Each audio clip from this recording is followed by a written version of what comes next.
Tak ada suara lain selain mesin monitor rumah sakit malam itu. Ibuku terbaring lemah. Waktu hidupnya terus menipis. Dan di saat aku menggenggam tangannya sambil berdoa, suamiku justru mengirim pesan singkat. Aku butuh uang 150 juta. Cepat. Bukan menanyakan kabar ibu, bukan menanyakan kondisiku, tapi uang. Saat semua orang menjauh saat aku paling butuh dukungan, di saat keluarganya pun tak muncul, aku sadar, mungkin bukan hanya ibuku yang kritis, tapi pernikahanku juga sekarat. Karena ternyata, doa seorang ibu di ujung nafasnya mampu membalikan hidup seseorang. Dan balasan dariku pada suamiku, itu akan membuatnya menyesal seumur hidup. Sebelum lanjut, absen dulu di kolom komentar. Kamu dari kota mana nonton cerita ini? Malam itu, dingin merayap seperti menyentuh tulang. Aku duduk di kursi plastik ruang tunggu Icu yang terasa lebih keras dari biasanya. Seolah menyuruhku untuk tidak merasa nyaman, tidak tenang, tidak berhenti mengkhawatirkan apapun yang mungkin terjadi. Bau obat-obatan antiseptik menusuk hidung, bercampur dengan suara pelan alat monitor yang berdenting pelan dari dalam ruangan kaca. Setiap denting itu seperti ketukan jam pasir yang makin menipiskan harapan. Di balik kaca bening itu, ibuku terbaring dengan tubuh kecilnya yang semakin kurus, wajahnya pucat. Selimut rumah sakit menutup tubuh rapuh yang dulu selalu terasa hangat saat memelukku. Tangannya terikat selang infus, dadanya naik turun perlahan. Begitu perlahan sampai aku takut kalau sewaktu-waktu gerakan itu bisa berhenti. Aku berdiri sebentar, menatap dari balik kaca. Seakan jika aku menatap cukup lama, aku bisa mengalirkan tenaga padanya. Tapi hatiku justru terasa seperti remuk sedikit demi sedikit. Aku tahu usia bukan jaminan panjangnya waktu seseorang. Tapi aku juga tak pernah siap untuk menghadapi titik ini. Seumur hidupku, aku selalu melihat ibu sebagai seseorang yang kuat. Wanita yang berdiri paling depan ketika hujan masalah datang, yang selalu bilang, "Kamu nggak sendiri, nak." Tapi malam ini, aku merasa justru akulah yang harus menjaganya. Dan ketika aku menoleh ke kanan dan kiri, tak ada siapapun di sana. Tak ada keluarga suamiku, tak ada suamiku sendiri. Hanya ada aku, lampu neon dingin yang terlalu terang, dan suara AC yang menggema seperti kesunyian panjang. Sebelumnya, dokter memanggilku ke ruangannya. Sederhana, singkat, dan menyakitkan. Kondisi ibu sudah kritis. Kami akan lakukan yang terbaik. Tapi bersiaplah menghadapi kemungkinan terburuk. Nada itu datar dan profesional. Tapi kalimatnya menggores hatiku. Seakan-akan duniaku berjalan pelan. Namun jatuhnya terasa cepat seperti batu dilempar ke jurang. Aku mengangguk waktu itu. Mencoba tegar. Walau dadaku seperti diremas. Setelah kembali ke ruang tunggu, aku duduk lagi. Kusandarkan kepala ke dinding. Melihat jam di dinding yang terus bergerak tanpa peduli apa yang sedang aku rasakan. Pukul 23.48. Orang-orang biasanya sedang bersiap tidur atau sudah memeluk keluarga mereka. Sementara aku memeluk rasa takut, memeluk kenyataan bahwa satu-satunya orang yang selama ini selalu memelukku kini sedang berjuang sendiri di balik pintu kaca. Aku mencoba menelepon suamiku. Nada sambungan terdengar lama, tapi tidak diangkat. 1 kali, 2 kali, 3 kali. Hingga akhirnya hanya ada suara operator. Tak ada pesan masuk. Tak ada sapaan, tak ada, "Kamu baik?" Atau, "Bagaimana kondisi ibu?" Bahkan sekadar tanda peduli pun tidak. Aku merapatkan jaketku, padahal dinginnya bukan dari AC, tapi dari rasa sepi yang tiba-tiba menebal. Air mata menumpuk, menekan kelopak mataku. Tapi aku tahan. Aku harus kuat. Ibu butuh aku kuat. Aku menarik napas dalam-dalam. Berharap bisa menguatkan detak jantung yang terus berlari tanpa arah. Namun, semakin aku berusaha tenang, semakin aku merasa kosong. Aku sempat berdiri lagi, menghampiri kaca Icu. Ujung jariku menyentuh permukaannya. Ada refleksi wajahku yang terlihat lebih lelah dari biasanya. Mata sembab, rambut kusut, dan pundak yang seperti menanggung sesuatu yang terlalu besar. "Bu, aku di sini," bisikku pelan. Meski aku tahu ibu tak bisa mendengar dari jarak itu. Tapi mungkin hatinya bisa merasakannya. Hanya satu langkah ke belakang. Aku menundukkan kepala. Allah, tolong kuatkan ibu, dan kuatkan aku. Aku menahan napas sesaat. Rasanya tenggorokanku tercekat. Seperti ada batu besar di sana. Aku pernah dengar orang bilang, ketika kita kehilangan pegangan, kita baru menyadari betapa dalamnya kita mencintai seseorang. Malam ini, aku merasakan itu sepenuhnya. Rasa takut kehilangan ibu bukan hanya tentang kehilangan seseorang yang melahirkanku, tapi kehilangan rumah, kehilangan tempat pulang, kehilangan sosok yang selalu jadi sandaran. Aku kembali duduk. Kali ini memeluk tas yang kubawa. Ada foto kecil ibu di dompetku, dan aku mengeluarkannya. Wajahnya tersenyum hangat, masih segar dan penuh semangat. Aku menatap lama foto itu. Jantungku berdebar tidak beraturan. Tangan sedikit gemetar. Aku nggak siap kehilangan ibu, ucapku dalam hati. Tiba-tiba, pintu Icu terbuka pelan. Seorang perawat keluar, menghampiriku. Mbak Alia, istirahat sebentar ya. Kami akan terus pantau, katanya lembut. Aku mengangguk, berterima kasih. Tapi aku tahu tubuh ini tidak akan benar-benar bisa istirahat. Bagaimana bisa tidur ketika aku tidak tahu apakah besok ibu masih ada? Aku bersandar lagi, menatap plafon. Lampu-lampu kecil memantul, membuat ruangan terasa seperti terlalu terang untuk hati yang sedang gelap. Aku menggenggam ponsel. Hening. Tidak ada kabar dari suami. Tidak ada yang datang. Tidak ada bahu untuk bersandar. Di titik itu aku sadar, terkadang seseorang bisa punya pasangan, tapi tetap merasa sendirian. Dan malam itu, sendirian di ruang tunggu rumah sakit, aku merasakan kesunyian paling dalam yang pernah aku rasakan dalam hidupku. Pelan, tanpa suara besar, aku mulai menangis. Bukan menangis keras, tapi air mata yang jatuh diam-diam, yang justru lebih menyakitkan. Yang tiba-tiba menetes tanpa perlu izin. Karena memang, ketika malam sangat sunyi, suara hati menjadi terlalu keras untuk diabaikan. Hening malam di ruang tunggu itu belum sempat mereda ketika layar ponselku tiba-tiba menyala.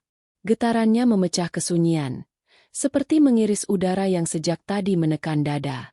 Aku mengusap sisa air mata di pipiku, berharap pesan itu membawa sedikit hangat, atau setidaknya tanda bahwa aku tidak sepenuhnya sendiri menghadapi malam panjang ini. Saat kulihat nama pengirimnya, hatiku bergetar. Bukan karena harapan, tetapi karena rasa yang sulit dijelaskan. Nama itu, Rendra, suamiku. Lelaki yang dulu berjanji akan menjadi sandaranku. Lelaki yang seharusnya ada di sampingku saat dunia terasa gelap seperti ini. Dengan jari sedikit gemetar, aku membuka pesannya. Satu kalimat pendek menyambutku, dingin, kaku, dan menusuk hati seperti jarum halus yang menancap berulang-ulang. Kamu bisa transfer uang 150 juta sekarang. Tidak ada. Sayang, gimana keadaan ibumu? Tidak ada. Kamu kuat ya? Tidak ada. Maaf aku belum bisa ke sana. Hanya angka. Hanya permintaan. Hanya kebutuhan materi. Seolah-olah aku hanyalah mesin ATM yang bisa ia tekan kapan saja ia mau. Aku menatap layar itu lama. Sekian detik terasa seperti menit. Ada semacam keheningan di dalam diriku. Bukan hening tenang, tapi hening yang menekan. Seperti sesuatu yang ingin pecah namun tertahan oleh benteng tipis yang hampir runtuh. Aku menarik napas pelan. Benarkah ini waktu yang dia pilih? Batinku. Ibu sedang menunggu antara hidup dan mati. Dan suamiku, memikirkan uang. Perasaan asing merayap di dadaku. Perasaan yang belum pernah aku akui sebelumnya. Bukannya marah yang meledak-ledak, tapi sesuatu yang jauh lebih sepi dan lebih menyakitkan. Seperti paku kecil yang perlahan menembus hati, tidak terasa di awal, namun menghancurkan perlahan. Aku mengetik balasan dengan tangan gemetar. Ren, aku lagi di rumah sakit. Ibu kritis. Aku menatap tulisan itu beberapa saat, berharap ia memahami, berharap ia akan sadar, mungkin meminta maaf, atau sedikit saja menunjukkan empati. Tapi balasan yang datang justru seperti tamparan yang tidak berbunyi tapi mampu membakar pipi. Iya aku tahu, tapi ini urgent. Bisa transfer. Jantungku berdegup keras. Napasku tercekat. Ada sesuatu dalam kalimat itu yang membuatku merasa hampa. Kata, urgent, itu. Seolah-olah nyawa ibuku tidak sepenting angka dalam pikirannya. Seakan segalanya tentang aku dan keluargaku adalah urusan sampingan. Sementara kebutuhannya, entah apa, entah untuk siapa, jauh lebih penting dari seorang ibu yang sedang meregang nyawa. Aku memejamkan mata, menahan air mata yang kembali ingin jatuh. Sungguh, aku ingin percaya ia hanya panik. Aku ingin percaya ada alasan kuat di balik permintaan itu. Tapi bagaimana bisa aku membenarkan sikap seseorang yang bahkan tidak bertanya apakah aku baik-baik saja? Aku mencoba mengetik lagi. Kali ini lebih tegas, meski suaraku dalam hati begitu gemetar. Aku lagi jagain ibu seorang diri. Tolong ngerti situasinya. Pesan terkirim. Tapi hening setelahnya terasa jauh lebih bising daripada suara apapun. Waktu seolah berhenti, dan aku menatapi layar ponsel seperti orang yang menunggu cahaya di ujung lorong gelap. Namun yang datang bukan cahaya. Kalau kamu sayang aku, kamu bantu aku dulu. Nanti urusan ibumu bisa kamu lanjut. Darahku terasa berhenti mengalir sejenak. Kata-kata itu seperti menancap tepat di dada. Bagaimana mungkin seseorang yang dulu memintaku jadi pendamping hidupnya, kini memintaku memilih di antara dia dan ibuku yang sedang berjuang demi hidupnya? Aku tak membalas. Jari-jariku kehilangan tenaga. Bahkan untuk bernapas pun aku harus memaksakan diri. Rasanya seperti tenggelam pelan-pelan di air dingin. Suara dunia semakin pudar. Yang tersisa hanya gema doa yang lirih. Allah, kuatkan aku. Kalimat itu terlintas tanpa suara, hanya di dalam hati. Aku tidak ingin marah saat itu. Aku hanya ingin dipeluk. Aku ingin seseorang menatap mataku dan berkata, "Kamu nggak sendiri." Tapi di kursi itu, aku sendirian, ditemani lampu neon pucat dan mesin infus yang bersuara lirih dari balik pintu. Waktu berjalan pelan. Aku memutuskan mematikan suara ponsel. Tidak, bukan untuk menutupnya dari dunia, tapi untuk menjaga sedikit ketenangan yang tersisa dalam hatiku malam itu. Aku merapatkan jaketku lagi, merasakan permukaan dinginnya di kulit, lalu menatap ke arah Icu. "Maaf ya, Bu," bisikku. Suara hampir tidak terdengar. Aku ingin ada seseorang di sini menemaniku. Tapi ternyata hanya aku yang benar-benar ada untuk ibu. Dan saat aku menundukkan kepala, air mata jatuh satu persatu.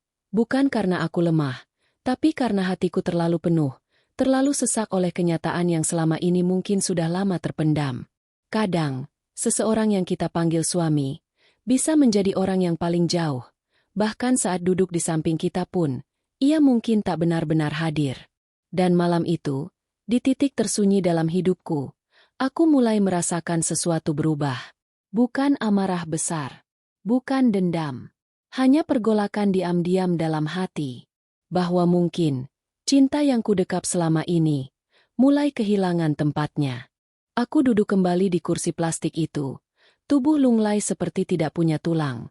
Mata terasa panas, bukan hanya karena lelah, tapi karena terlalu banyak menahan sesuatu yang seharusnya sudah jatuh sejak tadi. Rasanya seperti semua perasaan menumpuk di dada, membuat napas terasa pendek, dan pikiran sibuk membayangkan kemungkinan terburuk yang ingin kutolak, tapi tak bisa kuhindari. Monitor dari dalam Icu tetap berbunyi pelan. Bip, bip, bip. Suara itu biasanya menenangkan, tanda bahwa kehidupan masih berjalan. Tapi malam itu, tiap bunyinya justru seperti pukulan yang mengingatkan betapa lembutnya batas antara hidup dan pergi selamanya. Aku mengusap wajahku perlahan, mencoba menyeka air mata yang terus muncul tanpa permisi. Dalam hati, aku berusaha mengumpulkan sisa keberanian. Tapi kenyataannya, aku merasa seperti anak kecil lagi. Anak yang sedang kehilangan pijakan, mencari sosok ibunya. Padahal ibu itu kini juga sedang berjuang sendirian di balik pintu kaca. Tiba-tiba aku ingat sesuatu. Ingatan lama yang muncul seperti film lusuh yang diputar kembali. Aku masih kecil waktu itu. Menangis karena teman-teman mengejekku saat aku terlambat sekolah gara-gara hujan deras.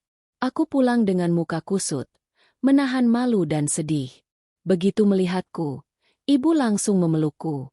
Pelukan hangat yang selalu jadi tempat pulang paling aman. Kalau dunia bikin kamu jatuh, bangun lagi, nak.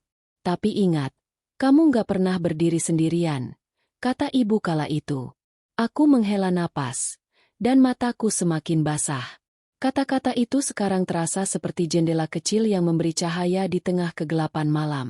Tapi yang membuat dadaku nyeri adalah kenyataan bahwa orang yang dulu selalu bilang aku tidak akan sendirian, kini sedang terbaring tanpa suara, tanpa bisa memelukku lagi. Aku mengusap lagi air mata yang mengalir tanpa jeda. Saat itulah seorang perawat muda menghampiriku. Suaranya pelan, wajahnya lembut. "Mbak, mau minum air sebentar?" "Ini saya ambilkan," katanya sambil menyodorkan gelas kertas kecil berisi air putih. Aku menggeleng pelan, tapi ia tetap meletakkan gelas itu di meja kecil di sampingku. "Kalau butuh apa-apa, panggil ya. Kita di sini, Mbak nggak sendirian," ucapnya dengan senyum kecil sebelum berjalan pergi. Kata itu, "nggak sendirian," bertentangan sekali dengan kenyataan di hatiku malam itu. Suami tak terlihat. Keluarganya seakan menghilang. Bahkan telepon darinya bukan untuk menguatkanku, tapi meminta uang seolah jiwaku bisa diganti dengan angka di rekening. Aku meraih gelas air itu. Telapak tanganku dingin, tapi air di dalamnya lebih dingin lagi. Aku meneguk perlahan, berharap sesuatu bisa turun bersama air itu dan mengisi rongga kosong di dadaku. Tapi tidak. Rasa pahit tetap menggantung. Entah karena situasi ibu, atau karena kata-kata suamiku yang masih terngiang, seakan menertawakan kelemahanku. Tanganku menggenggam ujung jaketku. "Bu, bertahan, ya," bisikku pelan, lebih sebagai permohonan daripada keyakinan. Aku menoleh ke arah kaca icu. Tubuh ibu diam, wajahnya tampak damai, tapi alat-alat medis di sekitarnya bersuara seperti mengingatkan bahwa kedamaian itu rapuh, bisa hilang kapan saja. Dan ketika kubayangkan kemungkinan kehilangan itu, tubuhku gemetar kecil. Tiba-tiba pintu utama ruang tunggu terbuka. Seorang keluarga pasien lain datang. Wajah panik, mungkin baru mendapat kabar mendesak. Mereka berlari kecil menuju ruang perawat. Melihat mereka, aku sadar betapa beratnya setiap keluarga yang ada di rumah sakit malam-malam begini. Semua orang sedang berperang dengan rasa takut masing-masing. Tapi bedanya, mereka datang bersama. Sementara aku menatap kursi kosong di sebelahku. Kursi yang seharusnya diisi seseorang yang berjanji menghabiskan hidup bersamaku. Kursi yang hampa, berkata banyak tanpa suara. Tangisku pecah lagi, tapi bukan tangisan keras. Tangis yang tenang, tangis yang nyaris tanpa suara, namun menghancurkan dari dalam. Air mata jatuh satu-satu, membasahi tangan yang sedang kugenggam erat-erat di pangkuan. Aku tidak berusaha menyeka kali ini. Biarlah mengalir. Mungkin memang perlu keluar supaya dada ini tidak meledak oleh rasa yang sudah terlalu penuh. Di sela-sela tangisku, aku merasakan getaran kecil di ponselku lagi, tapi aku tidak melihatnya. Aku tidak sanggup. Entah itu pesan dari suami, atau siapapun. Aku tidak ingin satu kalimat pun merusak ketenanganku yang tipis seperti benang ini. Aku tutup mata pelan. Allah, jangan biarkan aku patah. Kalimat itu meluncur begitu saja. Aku tidak minta semuanya baik-baik saja. Aku tahu dunia tidak bekerja seperti itu. Aku hanya minta hati ini tidak runtuh ketika aku sedang berusaha berdiri sendirian. Dan di tengah rasa berat itu, ada satu kesadaran kecil yang perlahan muncul. Bukan kesimpulan, bukan keputusan, hanya getaran halus dalam hati. Jika pada malam paling menyakitkan dalam hidupku, aku benar-benar sendiri, mungkin aku harus mulai bertanya. Sejak kapan aku sebenarnya tidak punya bahu untuk bersandar? Aku membuka mata, menatap lagi ke arah kaca icu. Ibu seperti tidur, damai. Lampu ruangan menyinari wajah tuanya dengan lembut. Dalam hatiku, aku memeluknya. Berjanji untuk menemaninya sampai akhir, bagaimanapun bentuk akhirnya nanti. Karena dia tidak pernah meninggalkanku, dan aku pun tidak akan meninggalkannya. Di kursi itu, di bawah cahaya lampu rumah sakit yang pucat, aku menangis lagi. Tapi kali ini, di balik air mata, Ada kekuatan kecil yang mulai tumbuh, meski belum ku ketahui akan membawaku kemana. Yang aku tahu, malam ini aku tidak boleh menyerah. Tidak untuk ibuku. Dan mungkin, tidak untuk diriku sendiri. Jam digital di dinding menunjukkan pukul 1.27 dini hari. Tinggi. Udara dingin terasa seperti menempel di kulit. Aku memeluk tubuhku sendiri, bukan hanya untuk menghalau dingin, tapi juga untuk menahan gemuruh di dalam dada yang sulit dijelaskan. Tadi aku masih menangis diam-diam, tapi kini air mata itu mulai mengering, meninggalkan sisa perih seperti luka yang baru tergores. Aku menatap pintu Icu lagi. Rasanya seperti aku sedang menjaga pintu kehidupan, menanti apakah ibu akan pulang dengan selamat atau pergi meninggalkan semua yang pernah ia genggam di dunia ini. Belum sempat aku menarik napas panjang, ponselku bergetar. Notifikasi dari aplikasi bank. Aku membuka layar dengan setengah hati, berharap itu hanya pembaruan saldo biasa. Tapi begitu angka itu muncul, tubuhku terasa kaku seperti batu. Transfer keluar, nominal besar. Bukan dari tabunganku pribadi, tapi dari rekening bersama.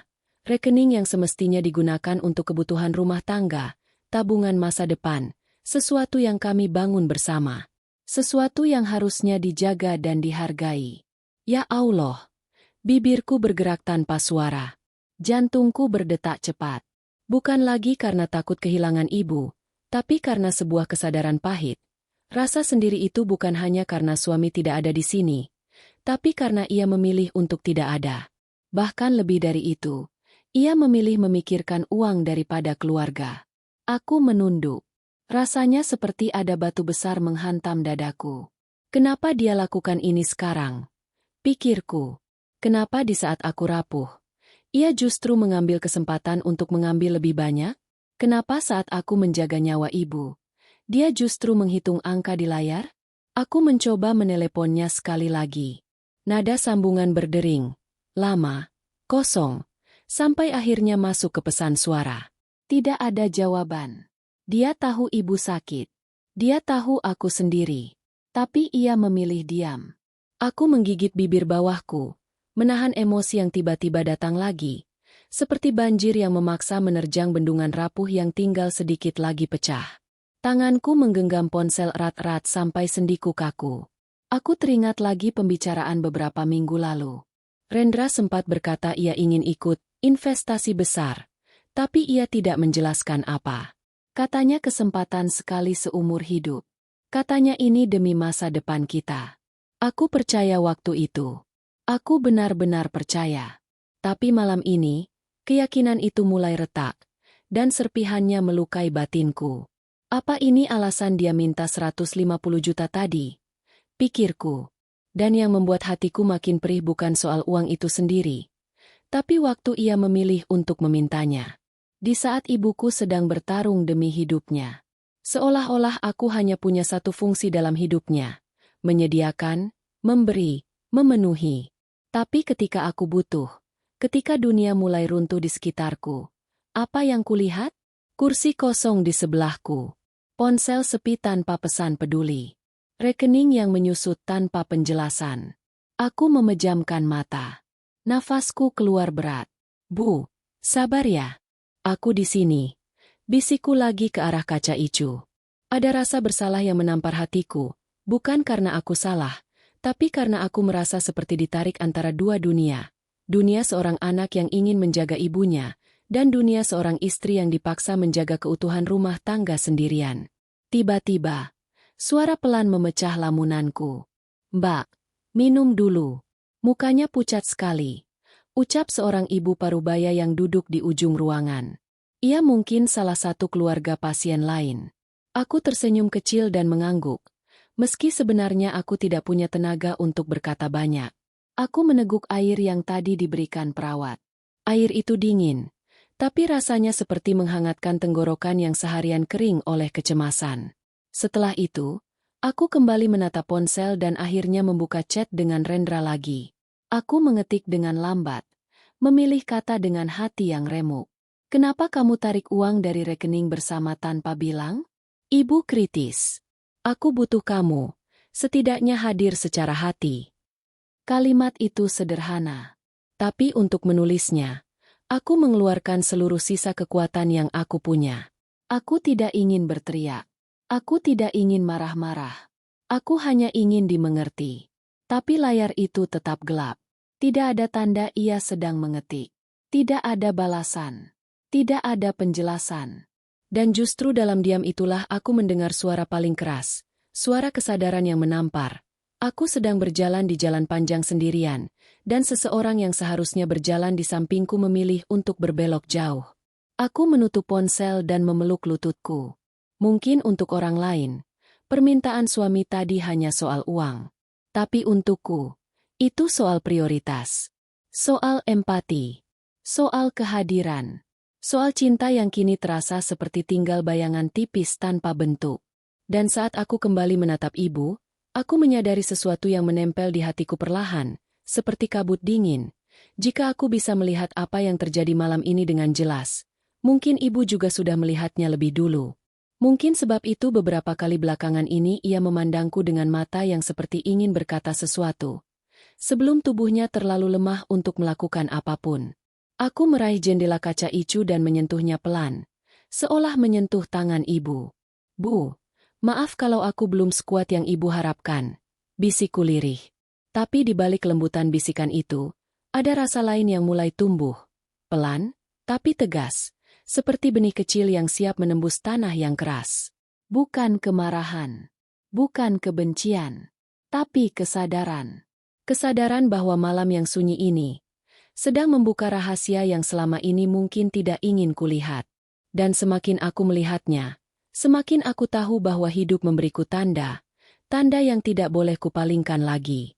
Di ruang tunggu sepi itu, dengan hati yang masih bergetar, aku memeluk diriku sendiri lebih erat, bersandar pada kursi, dan membiarkan malam menyelimuti tubuhku yang mulai lelah.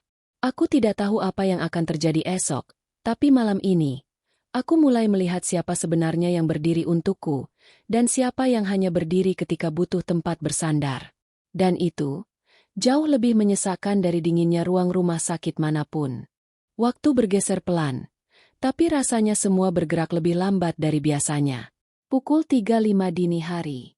Lampu rumah sakit masih menyala terang, tapi cahaya itu justru mempertegas bayangan lelah di sudut-sudut ruangan.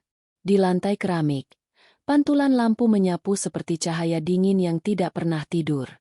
Aku bersandar di kursi, kepala menoleh ke kaca Icu.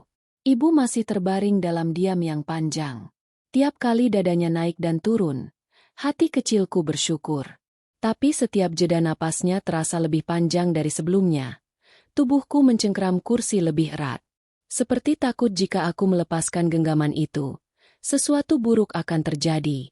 Perlahan, aku menarik napas, mencoba meredakan gemetar yang sejak tadi tak mau pergi. Baru saja aku ingin memejamkan mata sebentar. Hoping mungkin 1 menit saja bisa memberi tenaga. Ponselku kembali berbunyi. Bukan pesan, tapi notifikasi email dari bank. Aku membuka dengan tangan yang dingin. Informasi transaksi debit, rekening bersama. Jumlahnya bukan main.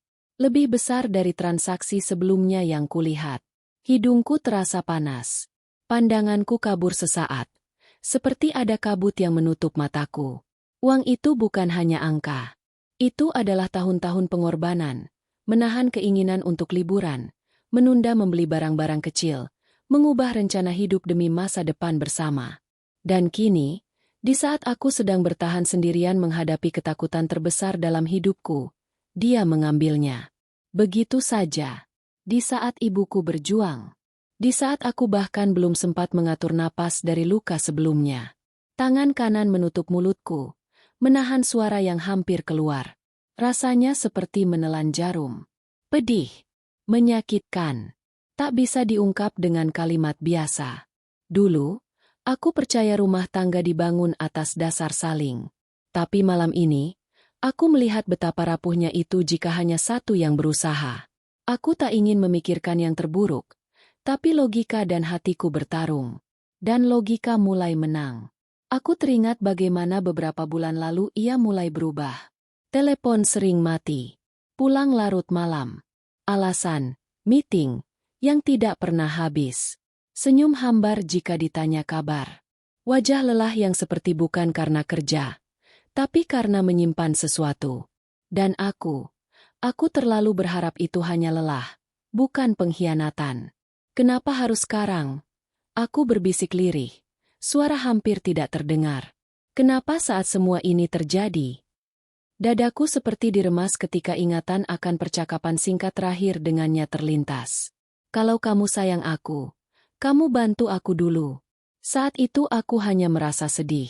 Tapi kini, aku merasakan sesuatu lagi.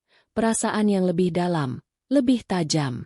Seperti ada pintu kecil yang terbuka, memperlihatkan kenyataan yang selama ini kutolak. Ponselku gemetar lagi. Pesan masuk. Bukan dari Rendra, tapi dari bank. Notifikasi otomatis. Saldo minim peringatan. Itu bukan sekadar angka. Itu pengingat pahit bahwa aku bukan hanya kehilangan dukungan. Aku juga kehilangan rasa aman. Harapan. Kepercayaan. Aku memeluk tas di pangkuan. Sesungguhnya aku ingin marah. Aku ingin menuntut. Aku ingin memaki dunia yang terasa tidak adil. Tapi yang keluar hanya air mata. Air mata yang jatuh pelan-pelan, membasahi ujung jilbabku. Seseorang duduk tak jauh dariku. Ibu yang tadi menyapaku. Ia melirik sebentar, lalu berkata pelan. Sabar ya, nak. Kadang kita diuji bukan untuk melemah, tapi untuk dibuat lebih bijak. Aku menoleh padanya, memaksakan senyum kecil. Aku ingin percaya kata-kata itu. Aku ingin yakin bahwa semua ini bukan hukuman, tapi jalan yang harus kulalui untuk sesuatu yang lebih kuat. Tapi rasa sakit ini masih terlalu baru, terlalu mentah. Terima kasih, Bu. Jawabku akhirnya. Ia mengangguk memahami, lalu kembali menunduk, mungkin larut dalam doanya sendiri. Aku menunduk juga, mengusap pipi yang basah. Allah, kalau langkah hidupku harus berubah, kuatkan kakiku, bisikku di dalam hati. Belum habis menarik napas, pintu Icu bergeser sedikit. Seorang perawat keluar, wajahnya lembut namun serius. Aku refleks berdiri.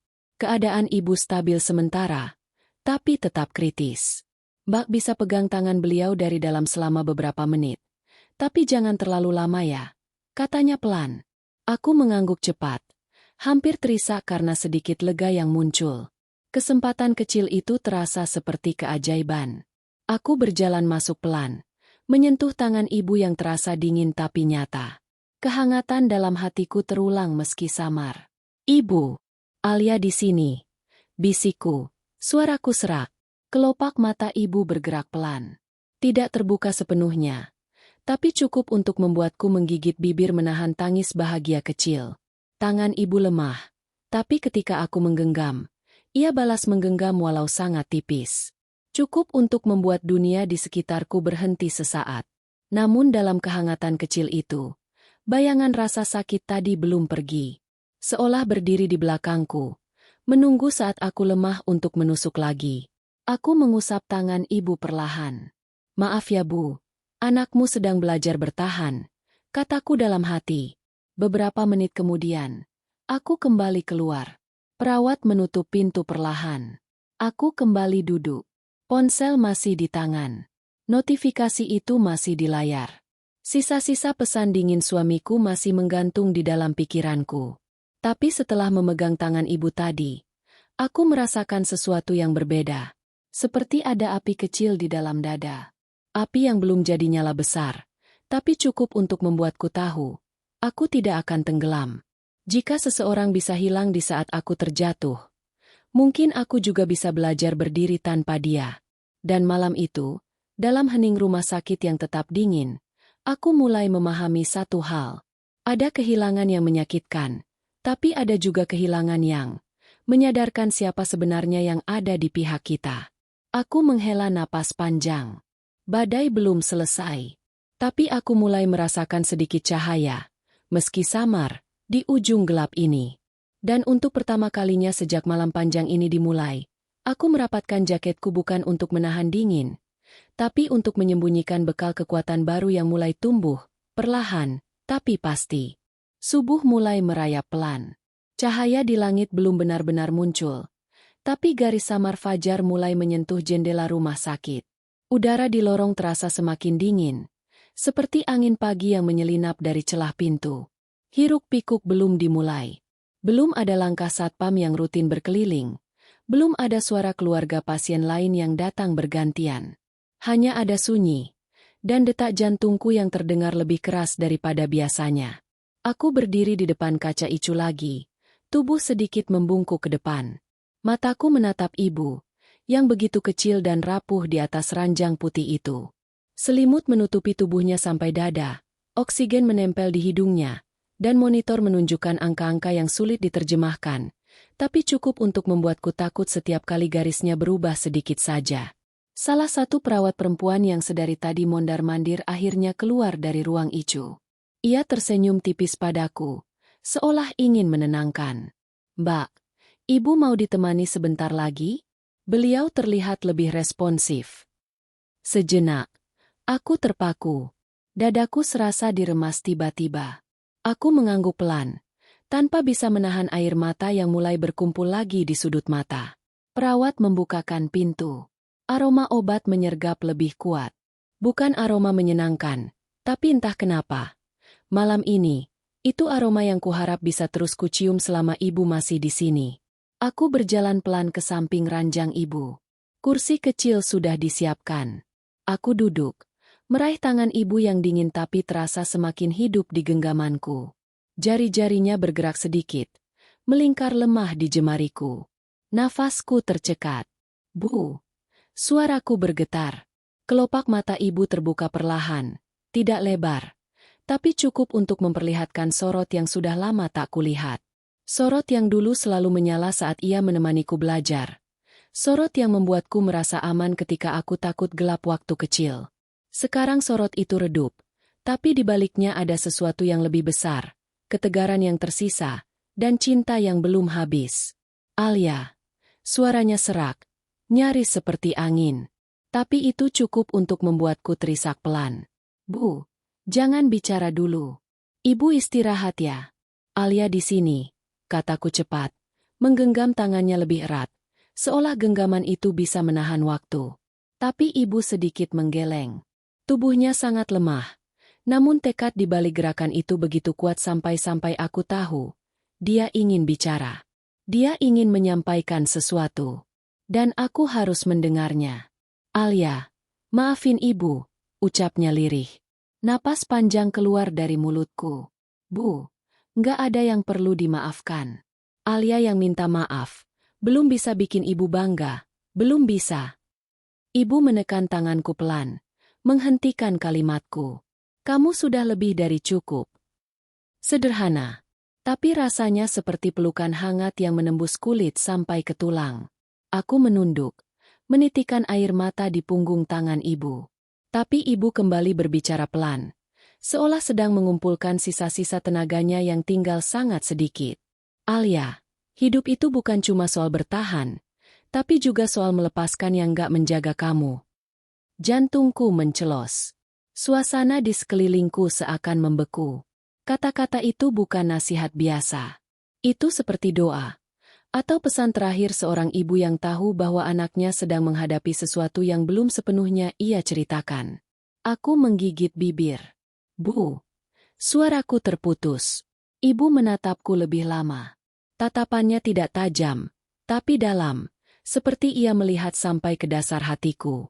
"Kalau seseorang bikin kamu sakit di saat kamu paling butuh dia, jangan tahan diri kamu hanya karena status." Dadaku bergemuruh. Aku tahu kepada siapa perkataan itu ditujukan. Dan meskipun ibu tidak menyebut nama apapun, aku tahu ia memahami lebih banyak dari yang kuucap. Ibu selalu begitu. Ia membaca tanpa harus mendengar cerita lengkapku. "Alia kuat. Tapi kuat itu bukan berarti kamu harus sendirian terus." Lanjutnya, napasnya terputus-putus. "Allah selalu buka pintu untuk orang yang ikhlas. Tapi jangan sampai kamu lupa buka pintu untuk diri kamu sendiri." Aku tak mampu menjawab. Kata-kata ibu memantul dalam pikiranku seperti gema yang tidak mau padam. Aku menunduk, mengusap punggung tangannya, dan menangis dalam diam. Bukan karena sedih semata, tapi karena rasa haru, Rasa takut, rasa cinta, dan rasa kehilangan yang pelan-pelan mulai kurasakan bahkan sebelum waktunya datang. Setelah itu, ibu terdiam lagi. Nafasnya teratur, namun terlihat berat. Matanya perlahan menutup, seolah kembali ke dunia setengah sadar. Aku tetap menggenggam tangannya, takut jika aku melepas, dunia akan berubah dalam sekejap. Perawat memberi tanda waktu hampir habis. Aku mengusap rambut ibu perlahan, mencium keningnya, dan berbisik. "Terima kasih, Bu. Aku janji, aku bakal jaga hatiku juga." Keluar dari ruang ICU, lorong tampak sedikit lebih terang. Cahaya subuh mulai menembus kaca. Rasanya seperti dunia memberi sedikit napas setelah malam panjang yang menyesakkan. Tapi bukan berarti dadaku lega.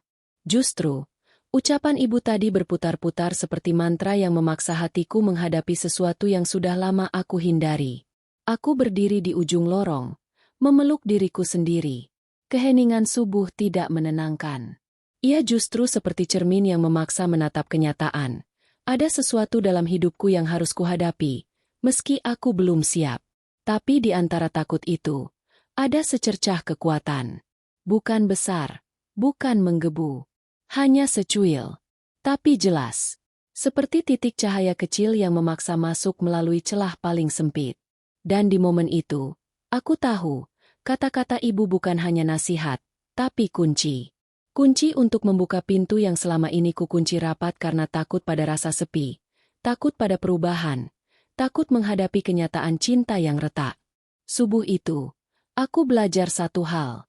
Kadang, cinta paling besar bukan tentang mempertahankan, tapi tentang berani memilih diri sendiri ketika dunia mulai runtuh.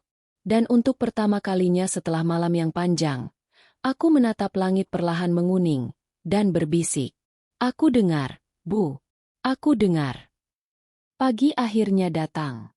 Cahaya matahari menembus jendela rumah sakit, membentuk garis tipis yang jatuh di lantai putih mengilat. Biasanya, cahaya pagi menandakan harapan baru. Tapi pagi itu, cahaya justru terasa seperti sinar yang mengungkap semua hal yang berusaha kusimpan dalam gelap semalaman. Aku duduk di bangku yang sama, tangan masih menggenggam sisa hangat dari sentuhan ibu beberapa jam lalu. Kepala sedikit berat, tubuh lelah, tetapi pikiran justru semakin hidup. Kata-kata ibu masih menggema di benak, seolah tidak mau hilang. Jangan bertahan hanya karena status, buka pintu untuk dirimu sendiri. Kalimat itu seperti pintu kecil yang terbuka di sudut hatiku, mengintipkan kebenaran yang selama ini kuabaikan. Suamiku, lelaki yang kucinta, tidak hanya tidak hadir. Ia menarik diri. Ia memilih uang daripada momen terakhir ibuku. Ia memilih kepentingannya sendiri daripada keluarga. Dan bukan sekali. Bukan kebetulan. Ini pola. Aku menunduk. Kedua telapak tangan mengusap wajah. Nafas panjang ku tarik. Malam tadi, aku tak punya kekuatan untuk berpikir jauh. Tapi kini, setelah semua ucapan ibu meresap dalam hati, aku tahu ini bukan hanya soal dia tidak di sini. Ini bukan sekadar suami yang sibuk. Ini soal seseorang yang menjauh tanpa melihat keadaan. Ini soal rasa peduli yang hilang. Tanpa sadar, aku meraih ponsel. Aku buka lagi rekening bersama, memeriksa mutasi secara detail. Tarikan-tarikan dalam jumlah besar. Konsisten. Tidak random. Ada pola. Angka-angka itu bukan sekadar transaksi. Itu bukti arah kemana hatinya bergerak. Aku menutup ponsel sebentar, lalu membuka lagi, mencari kontak sahabatku, Nadila. Jari-jariku terasa berat saat mengetik. "Dil, kamu bisa datang sebentar? Aku butuh teman." Tidak butuh 5 menit untuk ponselku berbunyi. "Aku Otu. Jangan kemana-mana." Aku menarik napas lega. Itu adalah pesan yang seharusnya aku dapat dari seseorang yang bernama suami. Tapi entah kenapa, rasanya aku sudah berhenti menunggu itu. Bahkan ketika rasa sakit masih ada, kecewanya justru telah membentuk semacam perisai. Sambil menunggu Nadila, aku berdiri dan berjalan pelan ke vending machine di ujung koridor. Kaki rasanya berat, tapi aku butuh sesuatu untuk menenangkan tubuh. Aku menekan tombol minuman hangat, mencium aroma teh. Gelas kertas terasa hangat di telapak tangan, mengurangi sedikit rasa dingin yang tak mau pergi sejak semalam. Saat aku kembali, Nadila sudah di sana. Rambutnya dikuncir seadanya. Jaket tipis. Wajah cemas. Begitu matanya bertemu mataku, ia langsung memelukku erat, tanpa kata-kata. Pelukan itu seperti membuka bendungan. Dadaku terasa sesak, tapi juga hangat. Alia, aku langsung datang begitu baca pesanmu. Kamu nggak sendiri, katanya pelan, masih memelukku. Aku mengangguk, menahan air mata. Makasih, Dil. Kami duduk berdua. Nadila memegang tanganku. Gimana kondisi ibu? Aku menatap pintu Icu. Masih kritis. Tapi dia bangun tadi. Sebentar. Dia bilang sesuatu. Suaraku tercekat ketika mengingat kalimat ibu. Nadila mengusap punggungku. Aku yakin ibu kamu bangga sama kamu. Aku tidak menjawab. Sebaliknya, aku membuka aplikasi bank lagi dan menunjukkan mutasi rekening. Nadila menatap layar dengan dahi berkerut.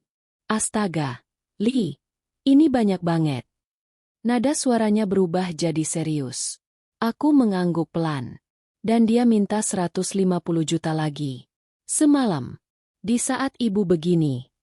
Suaraku terdengar pahit. Nadila terdiam. Ada nada marah di matanya. Dia di mana sekarang? Aku memalingkan wajah. Aku nggak tahu. Dia nggak jawab. Bahkan pas aku bilang ibu kritis, dia tetap minta uang. Kata-kata itu keluar pelan, tapi dalam. Nadila menarik napas panjang, menahan emosi demi tidak memperburuk suasana. Li, kita cari tahu. Kamu nggak boleh hadapi ini sendirian. Aku menatapnya. Cari tahu gimana? Nadila menatapku mantap. Ada seseorang di kantor yang pernah cerai karena suaminya pakai uang keluarga buat hal-hal yang nggak seharusnya. Dia bilang bisa bantu cek aliran dana. Kita minta bantuannya. Aku memejamkan mata sesaat. Pikiran itu berat. Bukan karena aku takut kebenaran. Tapi karena aku tahu, kalau langkah itu kuambil, aku tidak bisa lagi berpura-pura semuanya baik-baik saja. Li, Nadila memegang kedua bahuku. Menatapku dalam. Kamu berhak tahu kebenarannya. Ini bukan soal curiga berlebihan. Ini hidup kamu. Ini masa depan kamu. Aku menatapnya balik. Mata kami bertemu, dan saat itu aku sadar. Ini bukan sekadar soal uang. Ini soal siapa yang sebenarnya berdiri di pihakku. Malam tadi ibu bilang aku harus kuat. Tapi kuat bukan berarti diam. Aku mengangguk perlahan. Oke. Kita cari tahu. Nadila tersenyum tipis. Bagus. Kamu nggak sendiri. Kami mulai menyusun rencana kecil. Sesuatu yang tidak pernah kubayangkan harus kulakukan dalam pernikahan. Mengumpulkan bukti. Mencatat waktu transaksi. Menyimpan screenshot. Meminta bantuan profesional diam-diam. Semua dilakukan tanpa drama. Tanpa teriak. Tanpa menangis lagi. Bukan karena aku tidak sedih, tapi karena sedihku mulai berubah bentuk menjadi sesuatu yang lebih tegar. Setelah selesai mencatat beberapa hal, aku memandang pintu Icu lagi. Hatiku sesak. Maaf, Bu. Bukan aku tidak fokus pada ibu. Tapi justru karena ibu, aku harus berdiri. Ibu mengajarkanku mencintai. Tapi ibu juga mengajarkanku untuk tidak membiarkan cinta menjadikan diriku hilang. Di tengah kesepian yang masih menempel di udara, aku menggenggam gelas teh yang kini sudah tidak terlalu hangat. Nadila menepuk pundakku pelan. Alia, apapun yang kamu hadapi nanti, kamu harus ingat satu hal. Kamu orang baik, dan kamu layak dicintai dengan cara yang baik. Aku menghela napas. Terasa berat tapi juga menenangkan. Terima kasih, Dil. Aku butuh dengar itu. Dan pagi itu, di tengah rumah sakit dingin, di titik paling rapuh dalam hidupku, aku mulai melakukan sesuatu yang tidak mudah, menyiapkan hati untuk menghadapi kebenaran. Bukan karena ingin balas dendam. Bukan karena ingin melukai. Tapi karena aku tidak mau lagi menjadi seseorang yang menunggu di kursi kosong, berharap seseorang yang seharusnya hadir akan berubah. Jika cintanya menjauh, Mungkin saatnya aku berhenti mengejar bayangan. Dan untuk pertama kalinya, aku tidak hanya menangis karena takut kehilangan seseorang. Aku menangis karena mulai belajar mencintai diriku sendiri. Waktu seperti berjalan berbeda hari itu. Setiap menit seperti menetes lambat, tapi setiap detik membawa rasa cemas lebih dalam. Setelah pertemuanku dengan Nadila, aku kembali duduk sendirian di kursi ruang tunggu. Kali ini bukan hanya rasa hampa yang menyelimuti, tapi juga ketegangan. Ketegangan antara kenyataan yang sedang kudorong untuk keluar dan kenyataan yang belum siap kuterima. Pukul 11 siang. Cahaya matahari menembus kaca dengan lebih terang. Orang-orang mulai berlalu lalang di lorong. Suara langkah dan bisikan mengisi ruang yang semalam terasa mati. Tapi Forsam Reason, meskipun dunia di luar Icu mulai bergerak normal, dunia dalam diriku tetap bergetar. Aku memejamkan mata sebentar, mencoba menenangkan napas. Tiba-tiba seorang dokter menghampiri. Wajahnya serius, tapi tidak keras. Ada empati di sana, senyap, lembut, namun jelas. "Mbak Alia," katanya pelan, "kondisi ibu menurun lagi. Kami akan lakukan semua prosedur. Tapi mohon siap mental ya." Dadaku seperti ditarik ke dalam. Nafasku terhenti sesaat. Tapi aku tidak jatuh. Tidak kali ini. Aku hanya mengangguk pelan, memegangi lengan kursi agar tubuhku tetap tegak. "Saya di sini, Dok," jawabku. Suara hampir tak terdengar. Dokter itu memberikan tatapan penuh pengertian sebelum pergi. Aku menatap pintu Icu lagi, mencoba menenangkan diri, meskipun jantungku berdetak nyaring seperti memukul dadaku dari dalam. Ini mungkin mendekati akhir. Aku tahu itu. Semua tanda mengarah ke sana. Tapi bagian dari diriku tetap memohon keajaiban kecil. Meski hanya satu. Meski hanya sedikit. Di tengah kekosongan itu, pintu ruang tunggu terbuka. Suara langkah tergesa. Aku menoleh. Enggak. Akhirnya, setelah tidak ada kabar sejak malam, setelah semua pesan yang dingin dan permintaan uang itu, dia berdiri di sana. Kemeja rapi, wajah sedikit lelah namun tidak terlihat seperti seseorang yang semalaman memikirkan istrinya atau ibu mertuanya sedang kritis. Dia mendekat. Langkahnya cepat, tapi ekspresinya, entah kenapa lebih mirip seseorang yang terburu-buru menghadiri urusan kantor daripada seorang suami yang takut kehilangan ibu istri. "Alia," katanya datar. "Maaf aku baru datang. Ada urusan penting tadi malam." Aku menatapnya. Waktu seolah berhenti sesaat. Aku ingin merespons dengan tenang, tapi suara ibuku terdengar di kepala. "Jangan bertahan hanya karena status." Aku mengangguk pelan tanpa banyak kata. Bukan karena aku menerima alasan itu, tapi karena aku terlalu lelah untuk memaksakan pemahaman pada seseorang yang bahkan tidak berusaha memahami dulu. Rendra duduk di sebelahku. Tidak menyentuhku. Tidak menggenggam tanganku. Hanya duduk. Seperti kehadiran fisiknya sudah cukup untuk menunjukkan bahwa ia peduli. "Dokternya bilang apa?" tanyanya. Nada suara tetap stabil, terlalu stabil untuk situasi seperti ini. Aku menarik napas pelan. Ibu menurun. Hanya itu. Tidak ada penjelasan panjang. Tidak ada pembelaan. Tidak ada lagi aku yang memaksa diri untuk mencoba membuat hubungan ini terlihat baik. Ia hanya mengangguk. Menghela napas singkat seakan mendengar laporan rapat yang standar. Sekitar 10 menit kami duduk seperti itu. Hening, hambar, dan jauh. Sampai akhirnya ponsel Rendra berbunyi. Ia melirik layar. Wajahnya berubah cepat, gelisah, seperti ada rahasia yang hampir terungkap. Tanpa pikir panjang, ia bangkit. Aku keluar sebentar. Ada telepon penting. Aku melihat jam. Dalam hati aku bertanya, apa ada telepon yang lebih penting dari momen ini? Tapi aku tidak mengucapkannya. Tidak perlu. Karena jawabannya sudah jelas tanpa perlu diperdebatkan. Ia keluar. Dan aku duduk lagi. Sunyi kembali masuk. Tapi kali ini bukan sunyi sepi. Ini sunyi yang terasa seperti penegasan, bahwa kehadiran seseorang tidak selalu berarti ia benar-benar ada. Saat aku mencoba menenangkan napas, ponselku berbunyi. Nadila mengirim pesan. "Li, aku udah cek. Dia transfer ke rekening atas nama perempuan. Aku kirim screenshot ya. Kurasakan sesuatu turun dari dadaku ke perut. Berat, perih, tapi juga melegakan. Bukan leganya karena tahu, tapi leganya karena tidak lagi meraba-raba dalam gelap. Kebenaran menyakitkan, tapi bayangan itu lebih menyiksa. Aku membuka screenshot. Nama perempuan yang bahkan tidak kukenal. Nominal besar. Berulang. Bukan 1-2 kali. Bukan kebetulan. Bukan kesalahan sistem.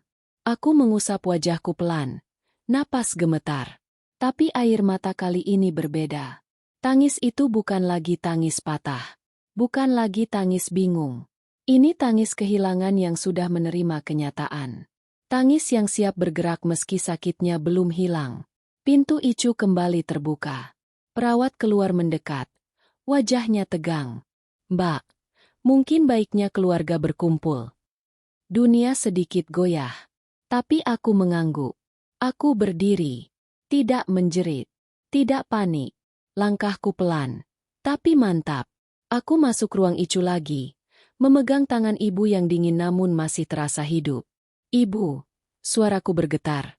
Alia di sini. Selalu di sini. Terima kasih, Bu, untuk semuanya. Kelopak mata ibu bergerak. Nafasnya berat. Tapi ada ketenangan di wajahnya. Dan entah bagaimana, aku merasa ibu mengerti. Bahwa selain dia, ada sesuatu besar lain yang kini harus kuhadapi. Bahwa aku tidak hanya melepas ibu, tapi mungkin juga masa depan yang pernah kubangun dengan seseorang. Aku mencium kening ibu. Lama, hangat air mata jatuh di kulitnya. Dan dalam momen itu, meskipun dunia sedang mencabut satu-satunya pelukan teraman yang kumiliki, aku justru merasakan kekuatan kecil tumbuh dari dasar luka. Ibu memberiku pelajaran terakhirnya. Saat kita tidak diberi pilihan, kita dipaksa untuk menemukan keberanian yang bahkan tidak kita sadari kita punya. Di balik kesedihan yang menggenang, aku tahu satu hal dengan pasti. Ada perpisahan yang menghancurkan. Tapi ada juga perpisahan yang membangun kembali seseorang dari awal. Lebih kuat, lebih sadar, lebih bernilai. Dan tanpa kata, aku tahu, sebentar lagi, segalanya akan berubah. Bukan hanya tentang ibu yang mungkin berpulang, tapi tentang hidup yang harus kutata ulang. Tentang hati yang harus kurebut kembali dari rasa sakit. Tentang diriku yang harus kutemukan lagi. Di ruang Icu yang sunyi itu, aku menggenggam tangan ibu lebih erat, bukan hanya untuk menguatkannya, tapi juga untuk menguatkan diriku sendiri. Sebelum dunia memaksaku melangkah ke bab baru yang belum pernah kubayangkan sebelumnya. 40 hari sudah berlalu sejak ibu pergi. Waktu berjalan dengan cara yang aneh. Di satu sisi terasa cepat hingga hari-hari berlalu seperti bayangan, namun di sisi lain terasa lambat ketika malam tiba, meninggalkan kosong yang menyayat dada. Rumah ibu masih penuh kenangan. Ada aroma kayu lemari tua, foto-foto yang tersenyum dari era puluhan tahun lalu, dan kain sarung yang masih tersampir rapi, seperti menunggu pemiliknya kembali. Namun hari ini bukan hanya tentang rindu kepada ibu. Hari ini adalah hari aku benar-benar mengambil langkah pertama untuk menghargai diriku setelah begitu lama diam, begitu lama bertahan, begitu lama berharap pada seseorang yang bahkan tidak menoleh saat aku memanggil dalam kesunyian. Aku berdiri di depan cermin, memakai baju sederhana berwarna krem, jilbab rapi, wajah tanpa banyak makeup, namun di mataku ada sesuatu yang baru. Bukan keberanian besar, tapi api kecil yang konsisten, api yang tumbuh dari luka, dari doa, dan dari pesan terakhir ibu. Alia, kamu harus jaga martabatmu. Kata-kata itu masih terpatri di hati. Hari ini aku memegangnya dengan erat. Telepon berdering. Nadila. Alia, aku tunggu di lobi kantor hukum, ya? Jangan gemetar. Kamu bisa. Aku tersenyum kecil meskipun tangan dingin. Aku nggak gemetar kok. Tapi, makasih, Dil. Kalau kamu nangis, tisu ada. Kalau kamu mau pulang, mobil siap. Kita hadapi bareng. Aku hampir terisak, tapi ku tahan. Ada saatnya menangis, tapi bukan sekarang. Sesampainya di kantor hukum, langkah kakiku pelan tapi pasti. Ruangan itu wangi kayu, Tak terlalu besar namun elegan, dengan rak buku penuh berkas dan sertifikat di dinding. Udara terasa berbeda, serius, berat, tapi memberi rasa tegas bahwa hari ini bukan tentang drama, melainkan keputusan. Di dalam ruangan kecil, seorang penasihat hukum menungguku. Bukan orang sembarangan, ini rekomendasi Nadila, seseorang yang spesialis menangani kasus keuangan dan pelanggaran dalam rumah tangga. Silakan duduk, Mbak Alia, katanya sopan. Aku duduk. Nadila memegang tanganku, menenangkan. Dan tepat ketika kami mulai bicara, pintu terbuka. Rendra masuk. Dia mengenakan kemeja mahal, parfum tajam, jam tangan yang dulu kami beli bersama saat kami masih punya mimpi yang sama. Tatapan matanya terkejut melihat Nadila, lalu kembali padaku. Alia, kamu ngajak aku ke sini untuk apa? Aku kira kita mau bahas soal kondisi kamu, katanya. Suaranya terdengar defensif namun dingin. Kondisi. Seperti aku pasien, bukan istri yang kehilangan ibu dan kehilangan rasa percaya. Tatapanku tak tergoyah. Pelan namun jelas, aku berkata, aku minta kamu duduk. Rendra menghela napas, lalu duduk. Tangannya menaut. Raut wajahnya kesal karena merasa dipanggil seperti anak kecil. Tapi hari ini, aku tidak memberi ruang untuk egonya. Penasihat hukum membuka berkas. Pak, kami ingin klarifikasi mengenai beberapa transaksi dari rekening bersama. Ini bukti mutasi rekening, beserta transfer ke penerima tertentu. Nama perempuan itu muncul di layar laptop. Beberapa angka besar. Tanggal yang berurutan. Keterangan singkat, namun jelas. Penarikan tanpa persetujuan pasangan. Wajah Rendra memucat seketika. Ia mencoba tersenyum miring, tapi gagal. Alia, kamu serius? Ini prosedur apa? Kamu panggil pengacara untuk ngintip keuangan aku. Aku menjawab pelan, tapi tajam, seperti pisau yang tak perlu diayunkan untuk melukai. Aku panggil pengacara untuk melindungi diri aku. Dan uang kita. Dia tertawa singkat, gugup. Alia, kamu salah paham. Itu investasi. Kamu tahu kan aku lagi bangun bisnis? Itu demi kita. Aku menatap lurus tanpa berkedip. Kalau demi kita, kenapa kamu ambil diam-diam? Dan kenapa kamu minta 150 juta saat ibu sedang kritis? Tanpa tanya kabarku. Suara ruangan mendadak sunyi. Hanya suara kipas AC yang terdengar. Rendra terdiam, menelan ludah. Aku panik waktu itu. Aku butuh dana cepat. Dan kamu gak peduli aku lagi jagain ibu sekarat. Kalimat itu keluar pelan. Tapi dampaknya kuat. Rendra membuka mulut. Tapi tidak ada yang keluar. Tidak ada alasan yang cukup mampu menutup luka itu. Aku menatapnya lama. Dan entah bagaimana, rasa sakitku berubah jadi ketenangan. Bukan karena tidak peduli lagi, tapi karena aku akhirnya melihat dengan jelas siapa dia dan siapa aku sekarang. Aku nggak marah lagi, bisikku. Aku cuma sadar. Aku tidak ingin menjalani hidup dengan seseorang yang hadir hanya ketika dia butuh sesuatu. Penasihat hukum melanjutkan. Mbak Alia meminta pengembalian dana yang diambil tanpa izin, sesuai undang-undang, dalam waktu yang ditentukan. Jika tidak, langkah hukum akan dilanjutkan. Rendra membelalak. Kamu mau gugat aku? Aku menggeleng pelan. Aku tidak gugat kamu karena benci. Aku hanya melindungi diriku, karena kamu tidak pernah melindungi aku. Suaraku tidak tinggi. Tidak bergetar, tidak penuh amarah. Justru itulah yang membuatnya tak terbantahkan. Rendra akhirnya bersandar. Wajahnya seperti kehilangan sesuatu yang ia kira akan selalu ada. Nadila meremas tanganku, memberi kekuatan diam. Hari itu bukan tentang kemenangan. Bukan tentang membalas sakit. Hari itu adalah tentang memilih diriku. Ketika pertemuan selesai, aku berdiri. Rendra memanggil pelan. Alia, apa kamu gak mau pikir lagi?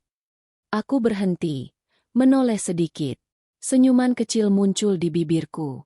Bukan senyum kemenangan, tapi senyum seseorang yang akhirnya berdiri di atas dua kakinya sendiri. Aku sudah terlalu lama mikir. Dan selama itu, kamu tidak pernah hadir. Aku berjalan keluar. Nadila menyusul di sampingku. Udara luar terasa menampar wajah. Dingin, segar, membebaskan. Rasanya seperti dunia membuka pintu baru. Satu langkah demi satu langkah. Di tangga depan gedung, aku berhenti, menatap langit. Entah kenapa, aku merasa ibu melihatku. Dan aku tahu, dia tidak ingin aku kembali ke gelap. Dia ingin aku melangkah. Hari itu, aku belajar satu kalimat terbesar dalam hidupku. Balasan paling kuat bukan marah. Balasan paling kuat adalah meninggalkan. Dan tetap tenang. Aku menarik napas panjang. Ada sakit. Ada kehilangan. Tapi ada juga kekuatan yang selama ini tertanam diam-diam. Dan untuk pertama kalinya dalam waktu yang lama, aku merasa tidak lagi mengejar siapapun.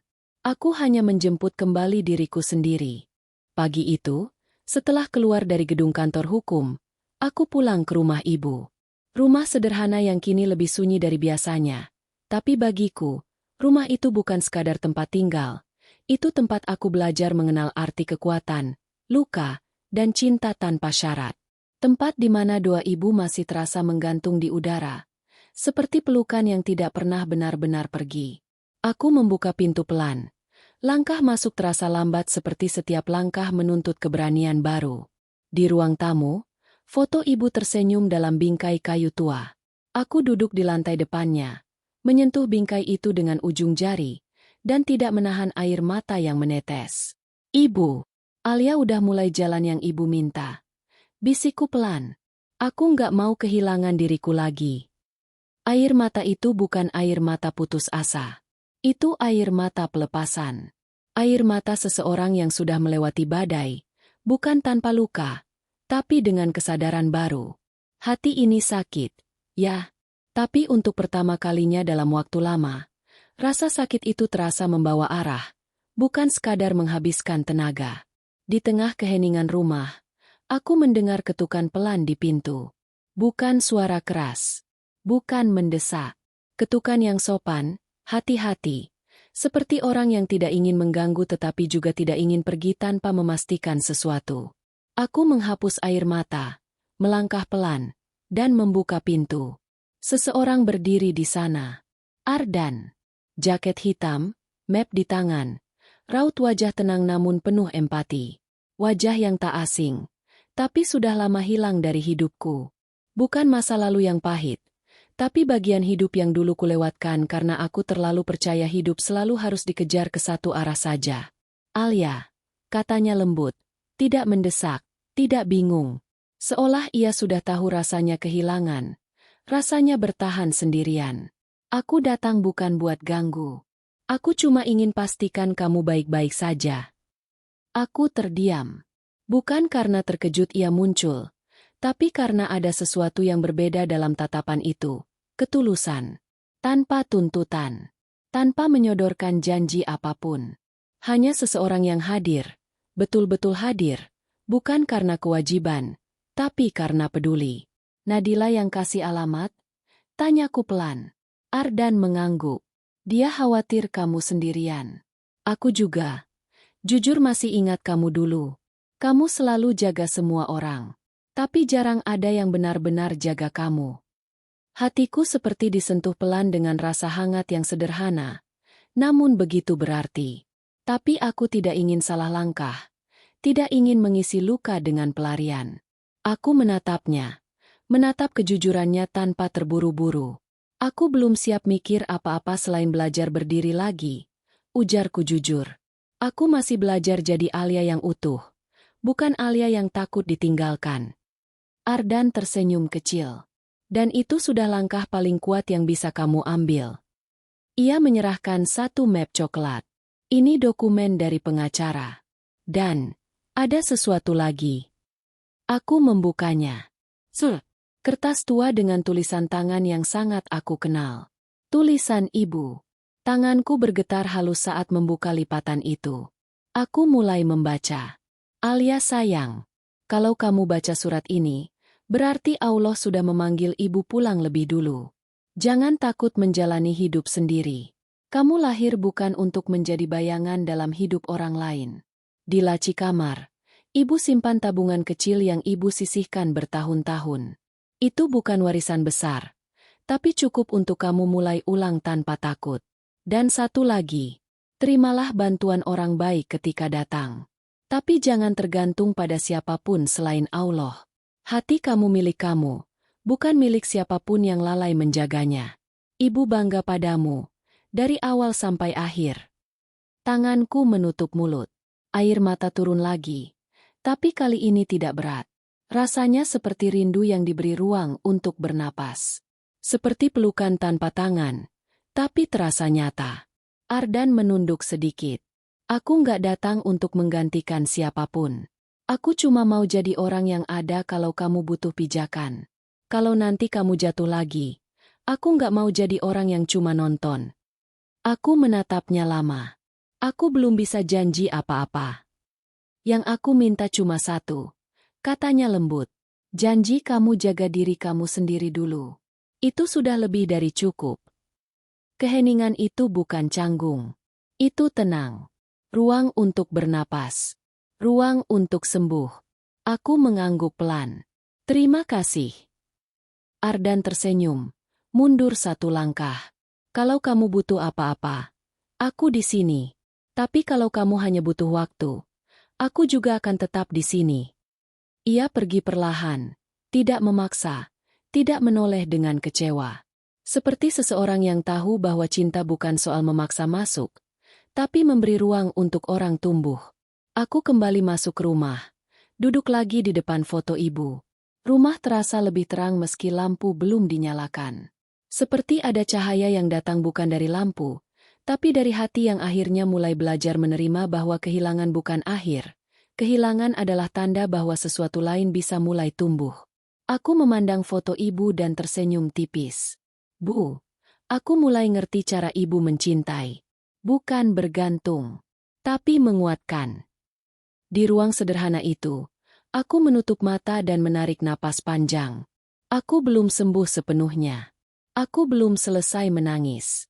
Tapi untuk pertama kalinya, aku siap melangkah bukan karena harus, tapi karena ingin. Hari itu aku belajar bahwa cinta tidak selalu datang dengan suara keras. Kadang cinta datang dengan langkah pelan, dengan surat yang ditulis tangan, dengan teman yang menggenggam bahumu, dengan seseorang yang berdiri di luar pintu dan berkata aku di sini, tapi kamu yang menentukan kapan membuka. Dan yang paling penting, hari itu aku belajar mencintai seseorang yang selama ini aku lupakan. Diriku sendiri.